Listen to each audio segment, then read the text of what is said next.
మధురవాడలోని మాలతాంబ విద్యానికేతన్ పాఠశాల ఆధ్వర్యంలో sports meet ఘనంగా నిర్వహించారు. విద్యార్థులు పలు క్రీడాంశాల్లో ప్రతిభ కనబరుస్తున్నారు. మాలతాంబ విద్యానికేతన్ ఉన్నత విలువలతో కూడిన విద్యను అందిస్తోంది. విద్యతో పాటు క్రీడలకు ప్రాధాన్యం ఇస్తోంది. విద్యార్థులను అన్ని రంగాల్లో తీర్చిదిద్దడమే లక్ష్యంగా చైర్మన్ సునీల్ మహంతి నేతృత్వంలో విజయవంతంగా కొనసాగుతోంది. పీఎం పాలెంలోని సాంకేతిక కళాశాల మైదానంలో 2 రోజుల పాటు నిర్వహించే మాలతాంబ యాన్యువల్ స్పోర్ట్స్ మీట్ అట్టహాసంగా ఆరంభమైంది. జిల్లా ఉప విద్యాశాఖాధికారి Gaurishankar, retired additional SP TSR Prasad, NISF CEO, పాఠశాల చైర్మన్ సునీల్ మహంతి, సాంకేతిక విద్యా సంస్థల ఎగ్జిక్యూటివ్ ఆఫీసర్ మధు భట్ తదితరులు అతిథులుగా హాజరై ఈ మీట్ను ప్రారంభించారు. సుమారు 300 మంది క్రీడాకారులు, విద్యార్థులు పాల్గొన్నారు. Running, cricket, throwball, shot put, kho kho, relay race పోటీలలో విద్యార్థులు ఉత్సాహంగా పాల్గొన్నారు. పిరమిడ్స్, యోగాసనాలు, మార్షల్ ఆర్ట్స్, యుద్ధ కళలు, కల్చరల్ ఈవెంట్స్ అలరించాయి.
క్రీడల వల్ల శారీరక దృఢత్వంతో పాటు మానసిక పరివర్తన వస్తుందని వక్తలు అన్నారు. విద్యార్థి దశ నుంచి ఆటల పట్ల ఆసక్తిని పెంపొందించుకుని నైపుణ్యంతో క్రీడల్లో రాణించాలన్నారు.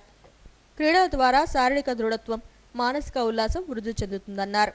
రోజుల యాన్యువల్ స్పోర్ట్స్కు విచ్చేసినటువంటి అందరూ ముఖ్య అతిథులకు మరియు ఈ పాఠశాల మాలతాంబ విద్యానికేతన్ పాఠశాల యాజమాన్యానికి మరియు స్టాఫ్కు, నాన్ టీచింగ్ స్టాఫ్కు అందరికీ నమస్కారాలు. మరియు విద్యార్థులకు కూడా శుభాశీస్సులు. చాలా ఆనందంగా ఉంది. ఒక ప్రైవేట్ పాఠశాలలో ఇటువంటి యాన్యువల్ స్పోర్ట్స్ అనేటువంటిది నిర్వహించడం అసలు నేను డిప్యూటీ డీగా వచ్చిన తర్వాత ఫస్ట్ టైం చూడడం ఇదే ఒకసారి. సాధారణంగా ఈ వైజాగ్ జిల్లాలో ఉండేటువంటి ఈ ప్రైవేట్ పాఠశాలనే కంట్రోల్ నేనే ఉంటాను. అయితే ఈ కంట్రోలింగ్ విషయంలో వచ్చేసరికి సాధారణంగా మేము అకాడమిక్ ఆస్పెక్ట్స్ చూడడం జరుగుతుంది, కానీ నాన్ అకాడమిక్ ఆస్పెక్ట్స్ కూడా చూడడం అనేటువంటిది ఈ మాలతాంబతో స్టార్ట్ అయిందని అనుకుంటాను నేను.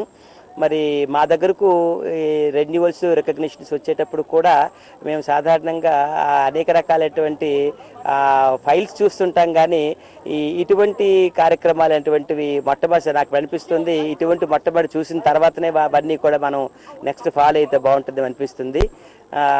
ఇక నుంచి చేయబోయే కార్యక్రమం కూడా వాళ్ళ పర్ఫార్మెన్స్ చూసిన తర్వాత మాత్రమే మనం చేస్తే బాగుంటుంది అనిపిస్తుంది. మరి ఈ సందర్భంగా మమ్మల్ని అందరినీ పిలిచినందుకు గాను మా జిల్లా విద్యాశాఖ తరపున అందరికీ కూడా ధన్యవాదాలు తెలియజేస్తున్నాను. మరియు ఇప్పుడు పిల్లలు ఇచ్చినటువంటి పెర్ఫార్మెన్స్ చూస్తే చాలా ఆనందంగా ఉంది. పిల్లల్లో చాలా యాక్టివ్నెస్ బాగా పెరిగింది. ప్రతి ప్రైవేట్ పాఠశాలలోనే కూడా ఇటువంటి యాక్టివిటీస్ ఖచ్చితంగా ప్రతిరోజు కూడా జరగాల్సిన అవసరం అయితే ఉంది.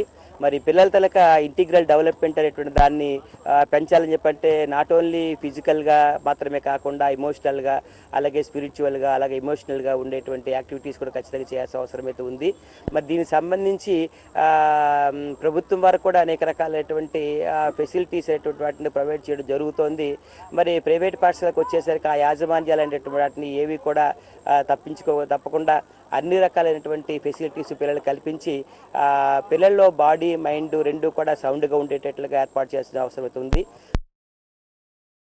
ఈ కార్యక్రమంలో సిఐ బాలకృష్ణ, వి హనుమంతరావు, పాఠశాల principal A Adimurthy, vice principal B Sridevi, physical director B Harish, karate coach Saraswati, పాఠశాల అధ్యాపక సిబ్బంది తదితరులు పాల్గొన్నారు.